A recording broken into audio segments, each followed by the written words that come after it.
everyone, welcome back once again. Today we have a very special featured episode. We're gonna have two characters with two different voice actors in here, myself being one of them, so welcome back to our series. And our special guest today, please introduce yourself. My name is Arisa. Awesome. And Arisa, where might people know you from? Anything in particular? If you watch Kuso Overlord, I voice a couple of characters in his videos. Awesome. Super cool. Today, we are working with two different characters from different universes. The one that I'm going to work with first here and foremost is from an artist named JV, pronoun she, her. Their character's name is Enigma. And I have a little bit of universe, a little bit of backstory for Enigma, so let me give that to you now. Enigma has a long and mysterious history that is unknown to anyone. She hides it by acting like a commoner in the city, even though she's not, and she has a business in the city where she helps other people with their knowledge of rituals, fortune-telling, and other arcane-related crafts. The artist also gave me some personality traits, so let me give those to you here. The personality traits that they gave me for Enigma are warm, flirtatious, intimidating, mature, mysterious, and elegant. Now, I love some of these in particular, and we're definitely going to play with them. I really like the combination of intimidating, elegant, and warm, because if we look at her drawings here for a moment, every single pose she is in screams elegance. She's like in this beautiful position where her back's to you in one of them, and she's looking over her shoulder and her hair's flowing. I don't know about anyone else, but to me, that screams mature and elegant and beautiful and high-class society. So I love that combination, especially with intimidating and warm, because I think the way she's looking at you in that same photo is very scary. She gives off a very intimidating aura indeed, but to have it also be a warm personality is something you don't see a lot, because usually if you're intimidating and you're kind of like upper class, you tend to be snotty, you tend to be rude, you tend to be unapproachable. So to be somebody who also has an aura of like, hi, how are you doing? I'm interested in you, is very unique, and I'm excited to play with it. Some personality traits that I picked up from the drawings.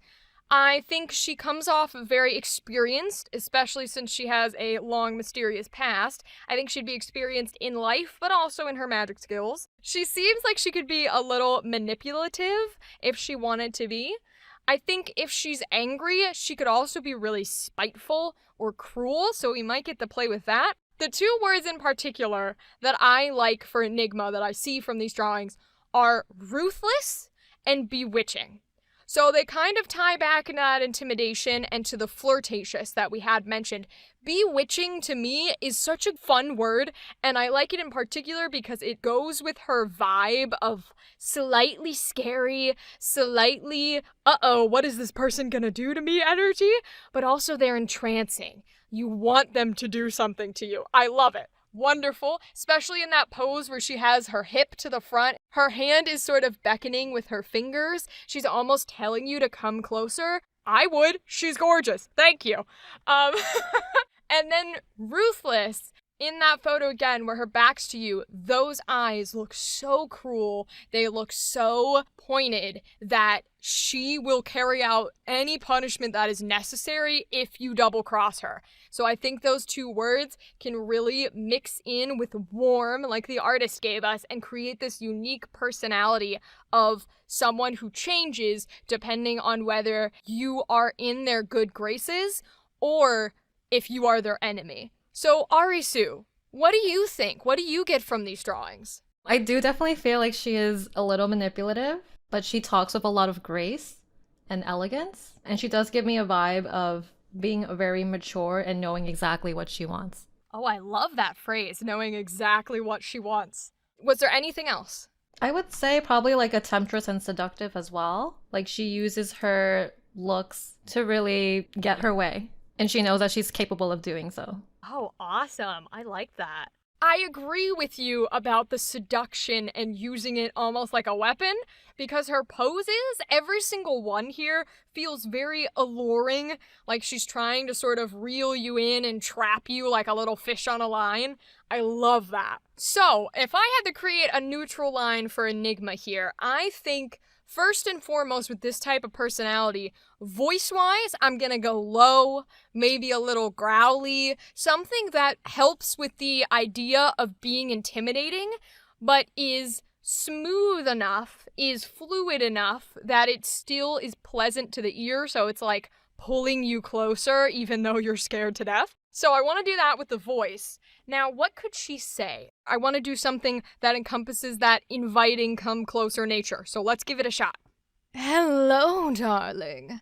You seem like you're a little lonely. Why don't you come in out of the cold and shelter yourself with Lady Enigma? Yeah, I like that. That was really good. Thank you, thank you.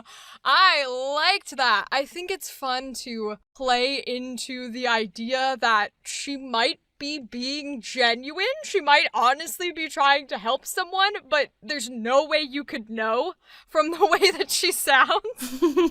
She just always sounds like she's trying to trick you, even when she's actually trying to help. I really like that idea. Thoughts, Arisu? I definitely think the voice you got down for her was perfect. And I do like how you use the word lady, because she's already putting herself on a pedestal compared to the person she's talking to, kind of and like already insinuating that she should be like a figure you look to and has to guide you. I guess the only comment is I feel like because she's mysterious, she wouldn't really say her name. Ooh, that's a good point. She wants to sort of keep the anonymity of her legend and her backstory, which might even include her name. I like that. That's a good point to make. We'll have to keep that in mind. No more saying her own name. All right, so let's move on to these emotions here. Happy. What is going to make Enigma happy beyond belief? Any thoughts, Arisu, on what could make her happy? I think someone who makes it clear that like they need her there or they need her help or they can't function at the way that they can. But they just have the feeling that they couldn't do without her. Yeah. I think we're gonna run with that.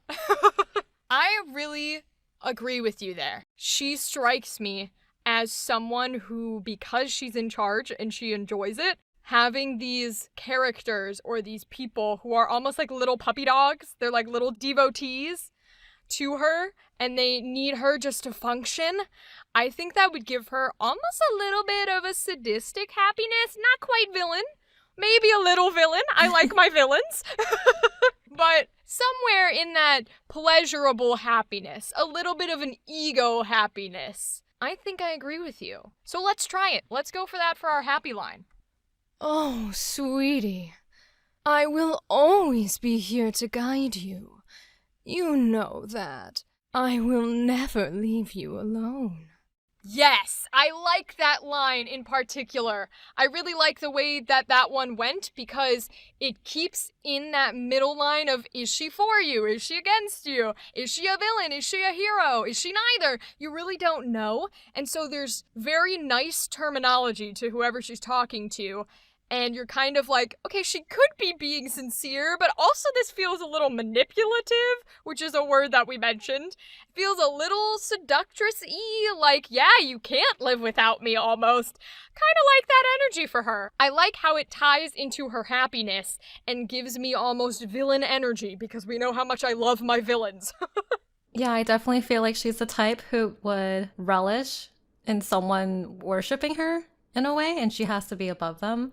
So this kind of power play or power dynamic that she's emitting right now would really suit her character. All right, so let's move on to angry. This one is going to be especially fun because we're bringing in more of that villain energy. I think we can go a little bit more passionate with this emotion. I'm not sure that she'd be loud and yelling. I think she would be very direct with her comments. I think she would be very specific, and the word that we used earlier to describe her, ruthless. So I think she would be deadly with whatever she has to say in an angry moment. So the question then becomes, what could put her in this state of ruthless, spiteful, cruel emotions?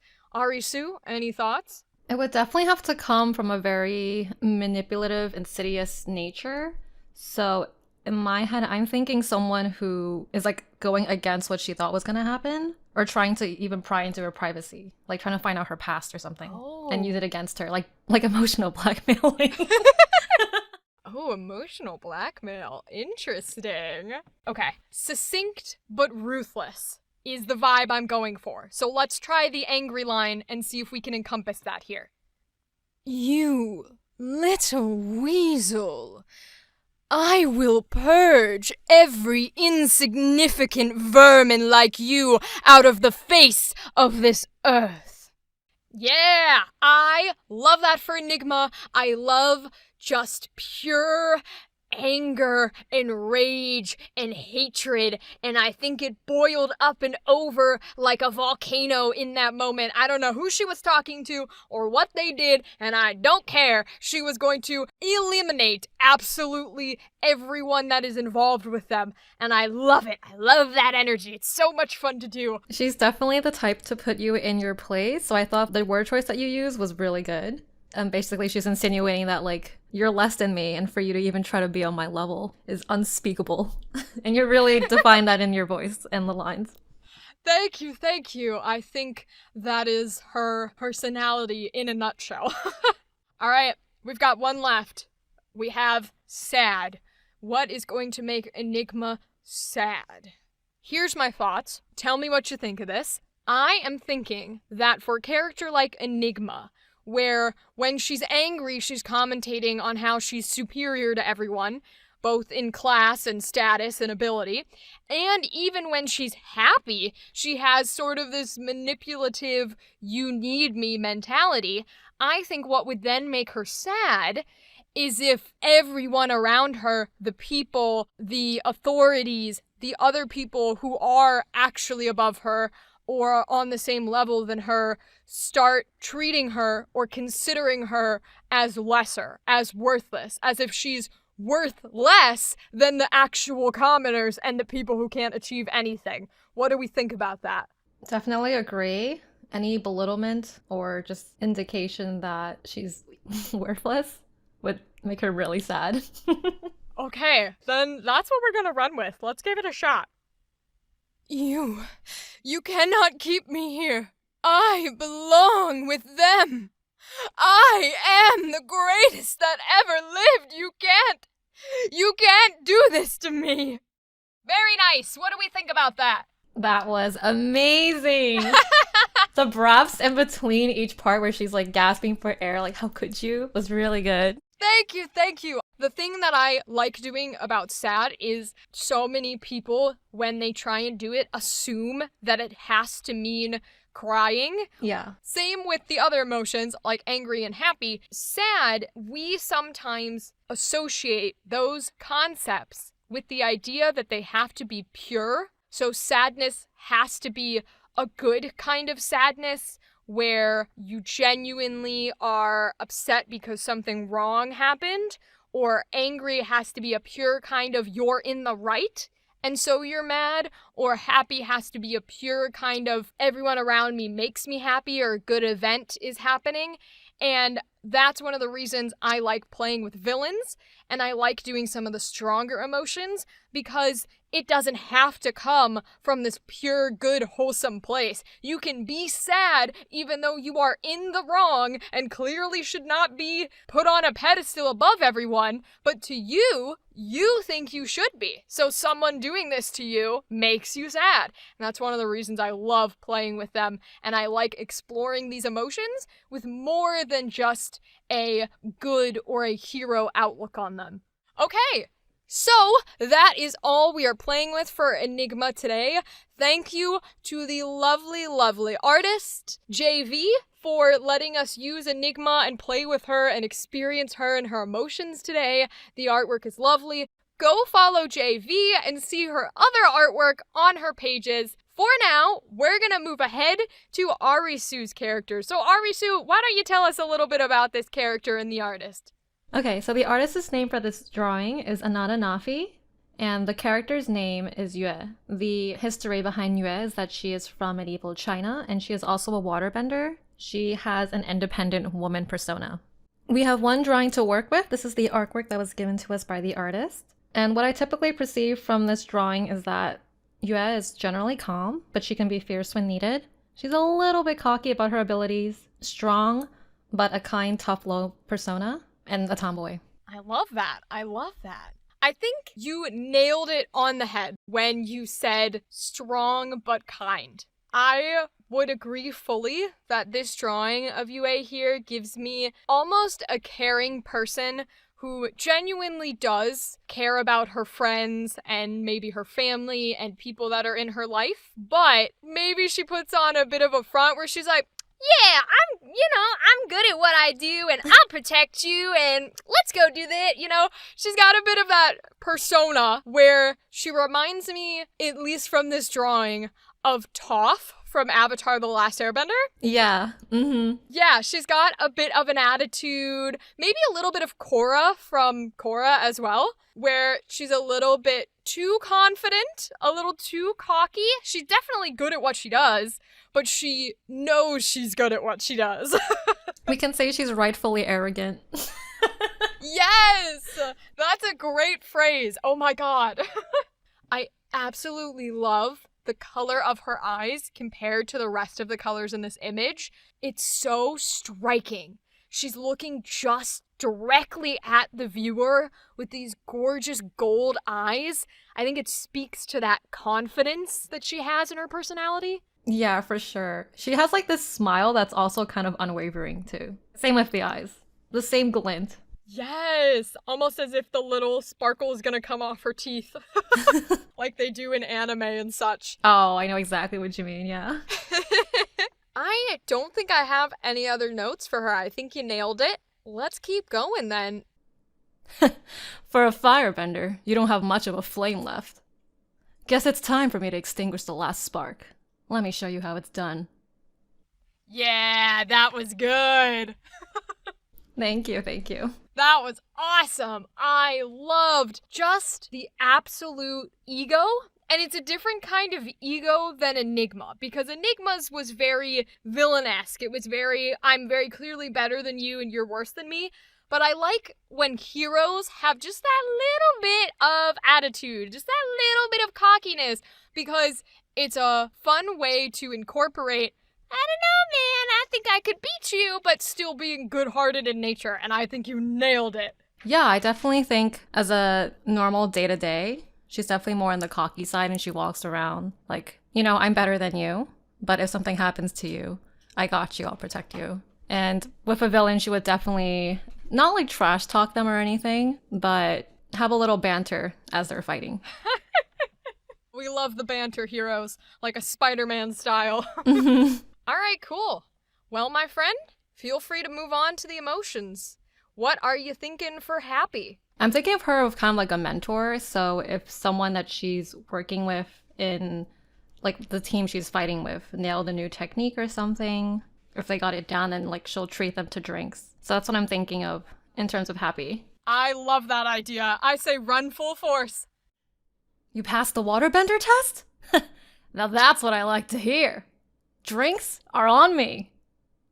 That was awesome. So Yue's kind of more of a mentor. She's definitely the type of personality who would be a leader.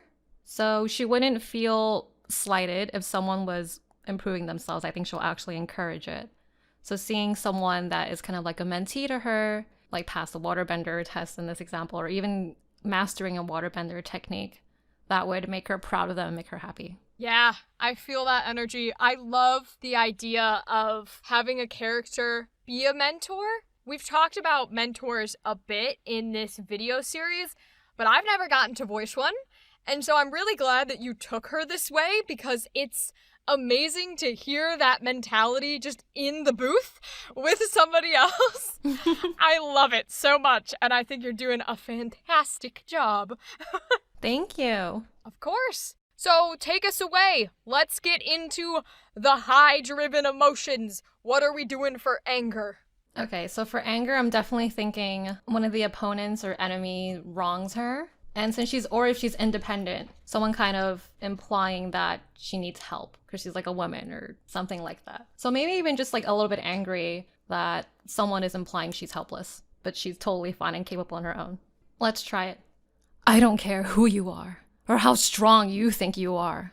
What I do know is that I'm going to make you regret saying that. So she's definitely the type to rile up when she gets angry. So I'm thinking in a way that someone disrespected her, so she's going to fight back and not let herself get shot down by them. And she'll show you and retaliate how you messed with her in the wrong way.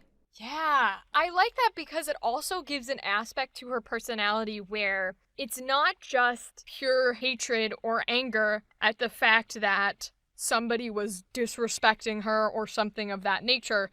It's also that she has sort of that good-hearted nature to tell herself that she can beat them. A lot of people, when they get challenged like that, they either get pure angry, where they're just mad and they have hate and they have rage and they just want to destroy, or they get pure sad, where they're like, oh my god, I'm worthless, I can't do this, they're gonna beat me up. And I think you put Yue in this beautiful place where she was angry and mad, but she still believed in herself and her own skills and was like, oh, I'm mad that you're challenging me and that you're doing these things, but you're still gonna lose. And I love that. Yeah, she's definitely like, I'm gonna prove you wrong in all the ways that I can. It's such strong anime protagonist energy, and I love it. Well, we've got one emotion left. Sadness. What is going to make Yue sad? Okay, for what make her sad, since she is like a kind person but just puts on a tough persona, it would probably take someone dying around her, like her comrade dying. Oh. Or if she was a leader and she led the plan or strategized something and it ended up not working out. Like, in a way, she messed up because her plan didn't work and it costed someone else's, like, consequences. I think that would make her sad. I agree with you. I think, especially because you've given her sort of this mentor role, when you are a mentor, it is your job to watch out for these other people and to protect them until they are ready and the student becomes the master. So I love the idea that maybe her sadness would come from if she wasn't able to fulfill that mentor responsibility, and the consequences of her making mistakes came back onto whoever she was supposed to be in charge of and to protect her of. That's gonna be good to play with. Mm-hmm. Yeah, for sure. All right, I'm gonna do the take. No. No. It can't be. We were partners. What do you mean she's dead? That was really well done. I think you captured the sad emotion really well.